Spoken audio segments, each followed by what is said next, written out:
ડુંગળી લસણને કારણે 11 વર્ષના લગ્ન જીવનનો આવ્યો અંત।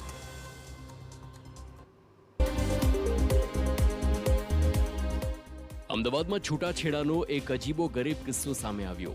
એક દંપતી વચ્ચે ભોજનમાં ડુંગળી અને લસણ ખાવાની બાબતે થતા ઝઘડા એટલી હદે વધી ગયા કે લગ્નના 11 વર્ષમાં જ વાત છૂટાછેડા સુધી પહોંચી ગઈ, જે બાદ પતિએ છૂટાછેડા માટે અરજી કરી અને આખરે લાંબી લડત બાદ કોર્ટે છૂટાછેડા મંજૂર રાખ્યા। પત્ની એક પર્ટિક્યુલર એક ધર્મ સંપ્રદાયને ફોલો કરતી હતી, એટલે એનો એ પોતે ડુંગળી અને લસણ ખાતી નહોતી અને એનો ઘરમાં પણ એવો આગ્રહ હતો કે ઘરના બીજા સભ્યો પણ ના ખાય, અને આને લઈને નાના મોટા ઝઘડા ચાલતા હતા। દંપતીના વર્ષ 2002માં લગ્ન થયા હતા। તેમને સંતાનમાં એક બાળક પણ છે। મહિલા એક ખાસ સંપ્રદાયમાંથી આવતી હોય અને ડુંગળી લસણ ખાતી ન હતી અને પરિવારજનો પણ ન ખાય તેવો આગ્રહ રાખતી। આ બાબતે ઝઘડા એટલી હદે વધી ગયા કે એક જ ઘરમાં અલગ અલગ રસોઈ બનવા લાગી।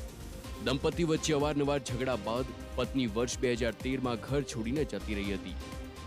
ડિસ્પ્યુટથી 2013માં પત્ની ઘર છોડીને જતી રહી હતી અને દીકરો પણ પતિ સાથે જ હતો, દીકરો પણ છોડીને જતી રહી હતી તરછોડીને।